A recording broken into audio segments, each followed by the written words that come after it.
धूमनगंज के सुलेम सराय में सरेआम एक अधिवक्ता यानी उमेश पाल और उसके 2 सरकारी गनर की हत्या कर दी गई थी। इतनी बड़ी वारदात करने वाला, जो कि मेरा पति बेगुनाह है, सिर्फ न्याय की लड़ाई लड़ रहा था, आज उनकी निर्मम हत्या करते हुए मेरे 2 सुरक्षाकर्मी भी चले गए।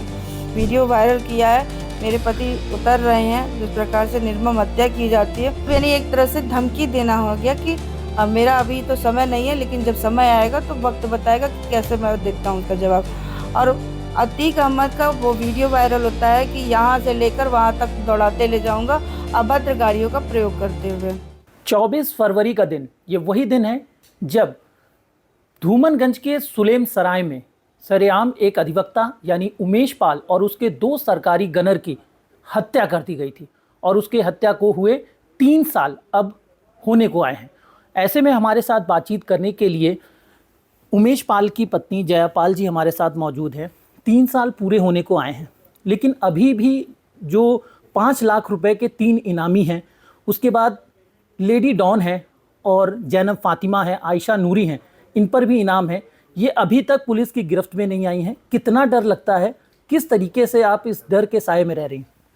देखिए, पहले तो मैं आप सभी का धन्यवाद करूँगा कि आप मीडिया प्रभारी भाई बंधु जो है मेरी हर बातों को समाज में और माननीय मुख्यमंत्री जी, बाकी और आला अधिकारियों तक मेरी बातें जब पहुँचेंगी। जैसा कि आज ये 3 साल बीत रहे हैं और 24 तारीख को ये 3 साल पूरे हो जाएंगे, और जिसका मैं अपने घर में, अपने निवास स्थान पर एक श्रद्धांजलि सभा आयोजन की है। तो इसमें मैं सभी को मैं चाहती हूँ कि उन्हें आके पुष्पांजलि अर्पण करके, थोड़ा श्रद्धा सुमन अर्पण करके उनको थोड़ा सा याद किया जाए कि इस ऐसे व्यक्ति जो बहुत कम होते हैं कि अन्याय के खिलाफ खड़े होते हैं और न्याय की लड़ाई लड़ते हैं कि न्याय हमें मिले। और भाई वो अपने लिए नहीं मांगे थे, वो समाज के लिए मांगे थे, वो लोगों के लिए मांगे थे कि आज प्रयागराज ही नहीं, पूरा उत्तर प्रदेश भयमुक्त हुआ है। और जैसा कि एक-एक दिन, एक-एक माने दिन और महीने, साल मेरे ऐसे गुजरे हैं कि वो मैं ही जानती हूँ कि किस प्रकार से लोग मेरे पर हावी हुए हैं, और मैंने अपने पति को हमेशा याद करके उनका सामना किया है। एक सवाल ये भी है कि जो अभी तक पकड़े नहीं गए हैं, उनको लेकर डर तो अक्सर बना रहता होगा, लेकिन वहीं दूसरी तरफ आपको न्याय भी मिला, जहां एक तरफ अतीक और उसके भाई अशरफ की हत्या हुई और उसके अलावा उसका बेटा असद, उसको झांसी में एनकाउंटर उसका किया गया। उसके अलावा उस्मान और अरबाज जो है, उनका भी एनकाउंटर हुआ। तो इसको न्याय के रूप से किस तरीके से देखते हैं? देखिए, अभी तक तो हम लोग ने, जब घटना हुई थी मेरे पति की, तो मैंने उस समय मुझे तो उतनी सुध बुध भी नहीं थी, लेकिन ये लगता है कि हाँ, इतनी बड़ी वारदात करने वाला, जो कि मेरा पति बेगुनाह है, सिर्फ न्याय की लड़ाई लड़ रहा था, आज उनकी निर्मम हत्या करते हुए मेरे 2 सुरक्षाकर्मी भी चले गए। जो कि आज उनके घर में, कल अभी 14 तारीख को उनकी बहन की शादी थी, और वो परिवार राघवेंद्र को याद करके नम आँखों से अपनी बेटी की शादी करी। तो मैं इस चीज़ के लिए कैसे कहूँ, मुझे एक सवाल ये भी है कि आप राजनीति में भी अब पूर्ण रूप से सक्रिय दिख रही हैं, तो क्या कोई टिकट की भी मांग है? क्योंकि आपने मेयर के लिए, विधायक के लिए भी किया, क्योंकि 2027 विधानसभा का चुनाव आने वाला है, तो क्या उम्मीदें हैं? देखिए, माननीय मुख्यमंत्री जी अगर मुझे आशीर्वाद देते हैं, अपने संरक्षण में रखते हैं, तो मैं ज़रूर उसमें खरी उतरूँगी और मैं लड़ूँगी, और आगे जो है अपने समाज, अपने लोगों को आगे बढ़ाऊँगी। 2005 में यहाँ पर राजू पाल की हत्या हुई थी और उसके बाद जो है पूजा पाल भी इसी विधानसभा जहाँ हम लोग बैठे हैं, शहर पश्चिमी, यहीं से उनको टिकट मिला था और वो यहाँ से विधायक भी चुनी गई थी। तो क्या उन्हीं की तरीके से उसी लक्ष्य पे कदम बढ़ना चाहते हैं, या आपका इरादा और मकसद कुछ और? देखिए, मैं फिर से कहूँगी, अभी मैंने एक बार पहले भी कह चुकी हूँ कि राजू भाई की लड़ाई उमेश पाल ने लड़ी, और उमेश पाल निर्भीक होकर के लड़ाई को लड़े, और मैं अपने पति के नक्शे कदम पे चलना चाहूँगी, क्योंकि सामना कभी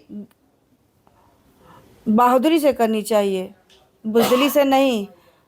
एक आदमी यानी एक आदमी होता है, समाज में निकलता है, चार लोग चार तरह की बातें करते हैं, हर तरह से दबाने की कोशिश करते हैं, लेकिन उन्होंने बखूबी अपने काम को, अपने लक्ष्य को पूरे अर्जुन की तरह भेदा। मैं अपने पति की तरह आगे बढ़ना चाहती हूँ। उन्हीं की तरह आगे बढ़ना चाहती हैं, तो इन 3 सालों में कुछ उनकी ऐसी चीज़ें जो आपको याद हो, जिसको सोच के आपकी अक्सर जो है आंखें भर आती हो, कुछ ऐसी बातें कुछ? बहुत सी चीज़ें हैं। वो मेरे 20 साल के संबंध हर एक क्षण मुझे प्रतिदिन याद आते हैं। वो जब मैं अकेले बैठती हूँ तो हर चीज़ें मैं आपसे क्या बयां करूँ, मुझे प्रतिदिन याद आते हैं। कोई ऐसा लम्हा नहीं होता है जिस दिन मैं सोच करके रोऊँ ना कि आज आज नहीं है, लेकिन वो मुझे जैसे लगता है कि हिम्मत देते हैं और मुझे आगे बढ़ाते हैं। सरकार से, शासन से, प्रशासन से क्या मांग करेंगे? जो 5 लाख के इनामी हैं, जो लेडी डॉन हैं, जो तमाम और भी आरोपी हैं, उनके लिए शासन प्रशासन से क्या मांग है?